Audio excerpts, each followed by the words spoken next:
My name is Adrian Cole. At least, that's what I believed my whole life. Nothing dramatic, nothing crazy, no dark secrets, no missing chapters. Just a quiet life, built one small piece at a time.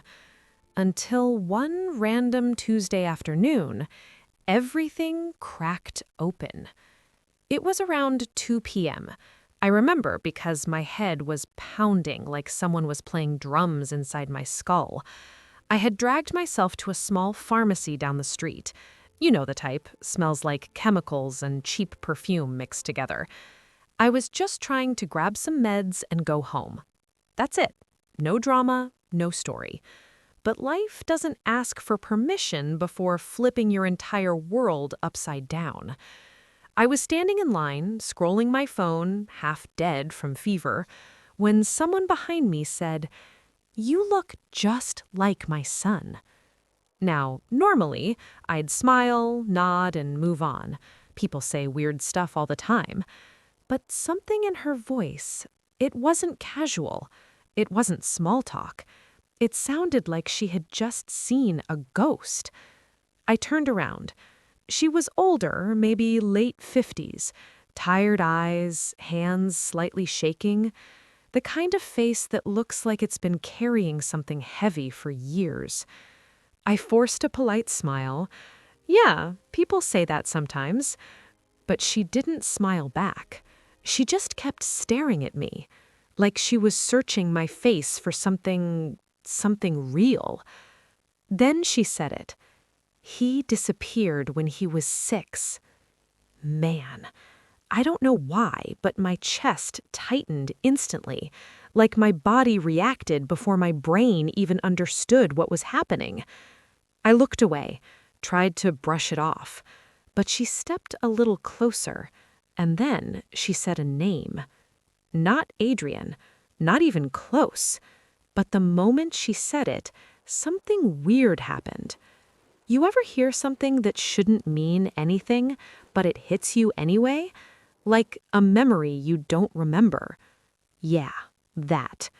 My stomach dropped, and instead of correcting her, I just stood there, silent. Because deep down, something felt off. Like, what if she wasn't wrong? I didn't sleep that night, not even for a second. I just kept replaying everything over and over again like a broken record. Her voice, her eyes, that name, that feeling. It was like someone had walked into my life and casually dropped a question I wasn't ready to answer. Who are you, really? I stood in front of my mirror at like 3 a.m., staring at my own face like it belonged to someone else. Same eyes, same scar above my eyebrow. Funny thing is, I never actually remembered how I got that scar. My parents always told me some story about falling off a bike when I was little. And I believed it. Why wouldn't I? But that night, for the first time ever, I realized something messed up. I didn't remember anything before a certain age. Like, nothing. Not clearly. Just stories I'd been told. You ever notice that? How some memories feel real, but they're actually just stories repeated so many times they start feeling like yours? Yeah, that hit me hard. The next morning, I called my mom. Same cheerful voice, same normal conversation, weather, food, random nonsense. Then I asked something simple. "Hey, where did we live before this house?" Silence. Not long, but long enough. Then she said, "Oh, somewhere down south. Why?" Why? Man, even she didn't sound convinced. That's when it hit me. Hard. Maybe, just maybe, there were things I didn't know. And worse, things they didn't want me to know. I told my best friend Marcus later that day. Dude didn't even hesitate. He just looked at me and said, "Bro, if someone says you're a missing kid, you don't ignore that. That's not normal. That's Netflix documentary level stuff." I laughed, nervously, but he was right. So we searched, and yeah, we found something. An old case, a missing child. Same age, same features, same everything. Even the scar. That's when the room went quiet. Like, real quiet. Marcus looked at me and said, "You gotta talk to that woman again." And honestly, I didn't want to. Because deep down, I already knew.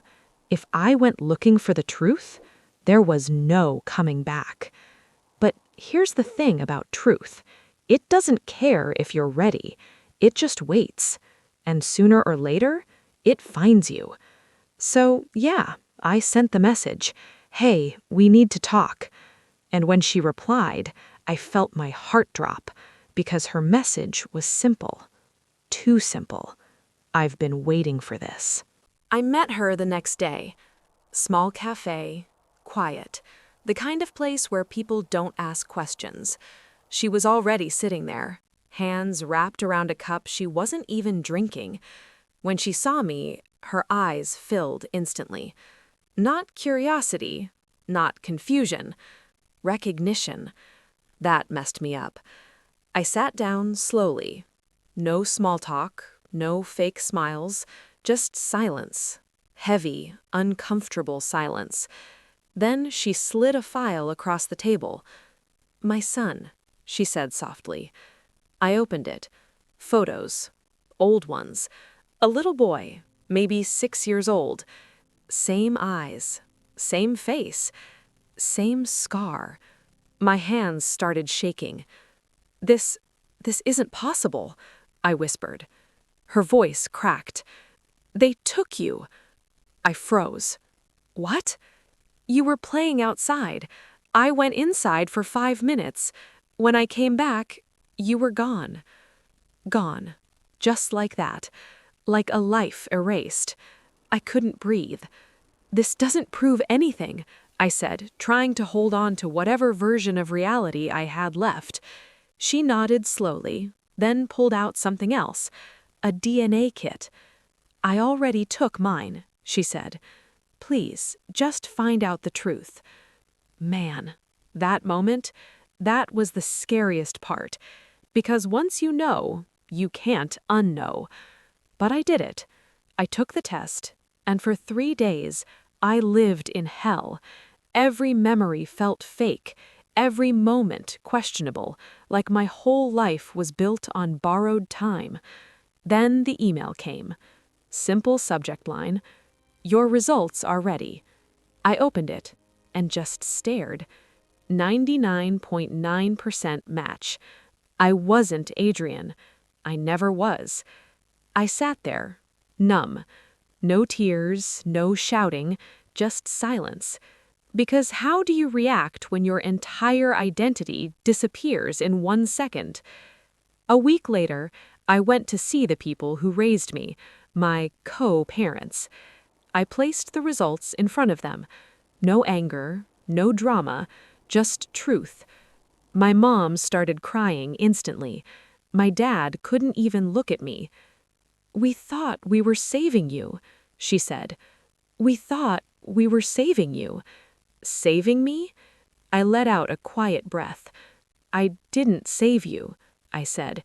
"You took me from someone who never stopped looking." Silence. Heavy. Guilty. Broken. "I'm not calling the police," I added, "but I can't stay the same after this." And I left. Just like that. No yelling, no scene, because some betrayals are too deep for noise. A few days later, I went back to her, my real mother. She didn't run to hug me, didn't force anything.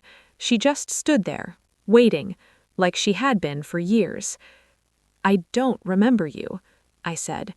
Her eyes filled with tears, but she smiled. "That's okay," she whispered. "I remember enough for both of us." And something inside me finally broke. Not in a painful way, in a real way. Like a truth finally found its place. I didn't become someone new overnight. I didn't forget my old life either, because both were real in different ways. So I chose something in between. I kept my name, but added hers. A life built from two truths. Not perfect, but honest. And maybe that's enough. Because at the end of the day, we don't always choose how our story starts, but we do choose how it continues. Subscribe for more real, emotional stories.